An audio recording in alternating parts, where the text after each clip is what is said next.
Wherever you are, Mama, let it ride. Here we have the infamous granny squares. If you've been crocheting long, you've probably made these, and they tend to like pile up because people don't like sewing in ends, and they end up in bags, and then when you move you forget what you were going to make, or you lose the directions, and these things just kind of accumulate over the years. Actually, somebody gave me these because they didn't want to sew them together either, so I'm going to show you how to sew them together.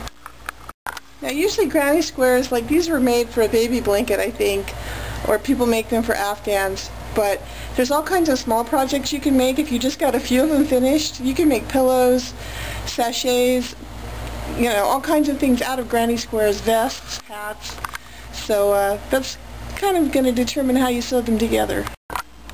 Now the trick with weaving in ends is you have to do them as you go along. In other words, if you make 6 squares, weave in the ends. Otherwise you'll end up with 200 squares and they all have to be woven in, and you're going to hate yourself at that point. So just make it a habit, you know, the same day you make them, weave in the ends. So I'm going to sew these ends in. Now sometimes if the end is on the outside like this, you can use that to help join the squares if you need that color. In my case, I'm joining them with yellow, so it's not going to help me, so I need to get rid of it. Whenever you sew in ends, always give it a little stretching, which will settle the end. If you don't stretch it, the first time the thing is pulled, it's going to pop out again.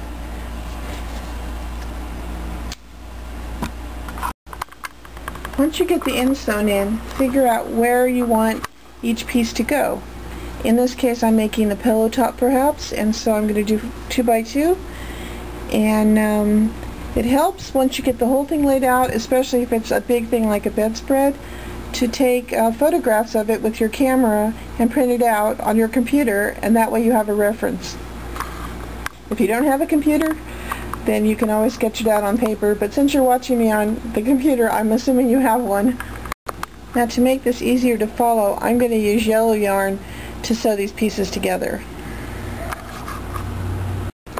I'm going to show you 2 methods. One is the sewing method, and you're going to need a yarn needle. The other is the crochet method, and you're going to need a crochet hook.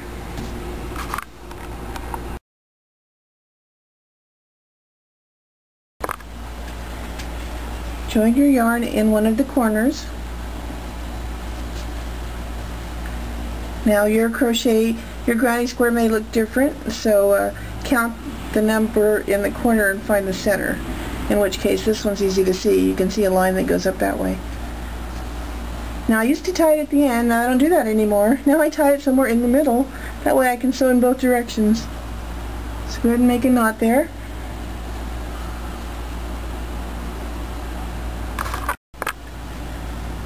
Well, I found more evil ends, but I took care of them.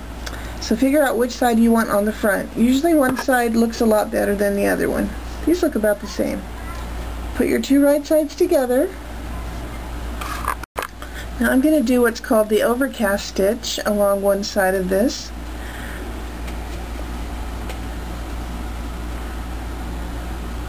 Just going to go over the edge through both sides, front and back of the granny square. I wish they'd change the name of these because I think it stereotypes crochet as something only old people do, but they've been called this for as long as I've been alive. Why can't they call them hippie squares or retro squares or, you know, cosmic squares? Something. Alright, now once you've overcast that edge and open it out, it looks like that. Obviously it would look better in a matching yarn, but there you have it. If you don't mind sewing, that's definitely the way to go.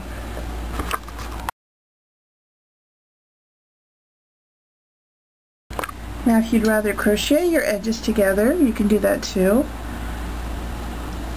You're going to go ahead and pick up both sides.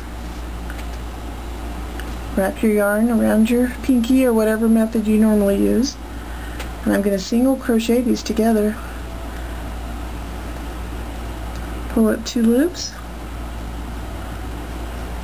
Single crochet. Kind of line them up evenly. pull up the next loop, single crochet, and so on across. I think this is perhaps a little more decorative than the Overcast way. It's kind of interesting figuring out which opening to go into sometimes with these. Just try to stick to the edges, don't get too far into the middle. Don't get too close to the middle or it's not going to lay right when you open it. Try to stick along that edge. Trying to get to the end without my camera shutting off.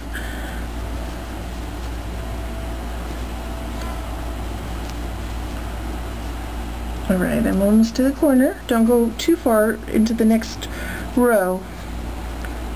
Be a little careful here. There we go.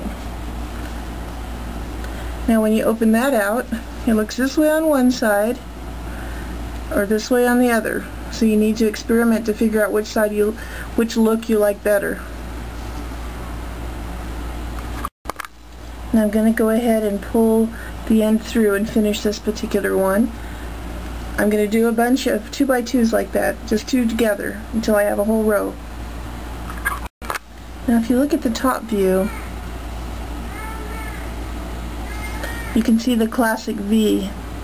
There's the V on the bottom right there, and the V on the next one right there, and that's the 2 you should be going through. Although if you have to fudge it once in a while, it's really not going to matter.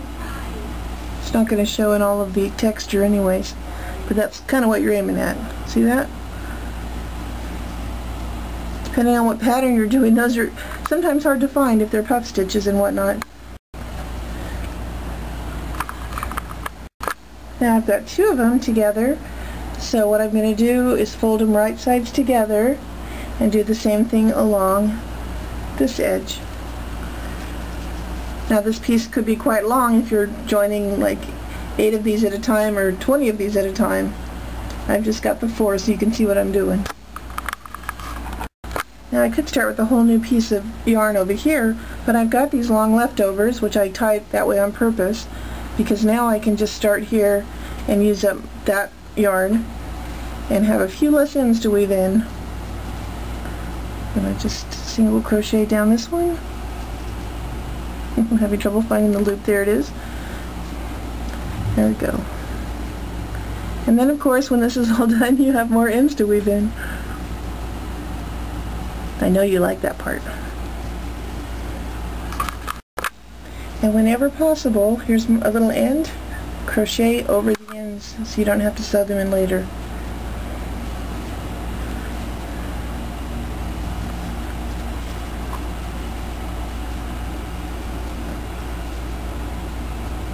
If there's a big gap here, don't waste your time trying to find those little holes. You can just go through that whole window, unless your directions tell you otherwise for some reason.